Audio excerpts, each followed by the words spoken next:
ఆంధ్ర తెలంగాణలో తక్కువ ఫీజులతో high quality results ఇస్తున్న ఏకైక సంస్థ తిరుమల్ ఐఏఎస్ ఇన్స్టిట్యూట్. వారిద్దరి మధ్య 7 ఏళ్లు తేడా అయినా ప్రాణ స్నేహితులుగా కలిసి తిరిగేవారు. ఒకరంటే ఒకరికి ఎనలేని అభిమానం. తప్పో ఒప్పో ఇద్దరు కలిసే చేసేవారు.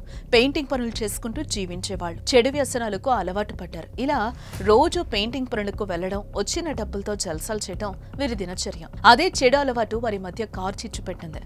చివరికి ఇద్దరు మిత్రులను బద్ధ శత్రువులు చేసింది. ఓ స్నేహితుడి హత్యకు దారితీసింది.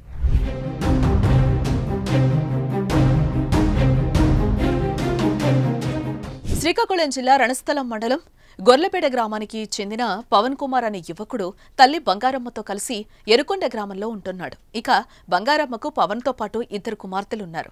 అయితే 2 పిల్లలకు వివాహం కాగా కొడుకును ప్రయోజకుని చేరని తన రెక్కల కష్టం మీద డిగ్రీ వరకు చదివించింది. ఇదిలా ఉంటే ఇదే గ్రామానికి చెందిన బొంతు అప్పలనాయుడుతో పవన్ కు పరిచయం ఏర్పడింది. ఆ పరిచయం కాస్త బలమైన స్నేహంగా మారింది. దీంతో ఇద్దరూ కలిసి ప్రాణ స్నేహితులుగా కలిసి తిరిగేవారు. ఈ నేపథ్యంలోనే వీరు మద్యానికి బానిసయ్యారు. స్థానికంగా ఎక్కడ ఎలాంటి వివాదం జరిగినా అక్కడ వారు ప్రత్యక్షమయ్యేవారు. ఆ తర్వాత మద్యం సేవించేవారు. ఇదిగో ఇప్పుడు అదే మద్యం వారి మధ్య చిచ్చు పెట్టింది.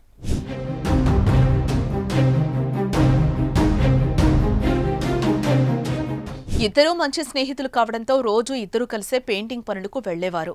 అలా రోజు పనిచేసి వచ్చిన డబ్బుతో మద్యం సేవించేవారు. అయితే ఆ రోజుకు ఇద్దరూ కలిసి పనిచేసి ఎప్పట్లాగే కొత్త కొప్పెళ్లలో మద్యం దుకాణానికి వచ్చారు. అక్కడే కొద్దిసేపు మద్యం తాగిన తర్వాత ఇద్దరి మధ్య డబ్బులు పంపకంలో చిన్నపాటి వివాదం చోటు చేసుకుంది.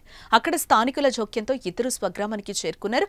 మళ్లీ కొద్దిసేపటి తర్వాత స్థానికంగా ఉన్న ఖాళీ ప్రదేశంలో ఇద్దరు కలిసి మద్యం సేవించారు. అయితే మరోసారి అదే డబ్బుల విషయంలో ఇద్దరి మధ్య వివాదం తలెత్తడంతో పవన్ కుమార్ పై అప్పలనాయుడు విచక్షణరహితంగా దాడి చేశాడు. అయితే అక్కడే ఉన్న పవన్ తల్లి అడ్డుకునే ప్రయత్నం చేసినా అప్పటికే పవన్ తల్లి ఒడిలో మృతి చెందాడు.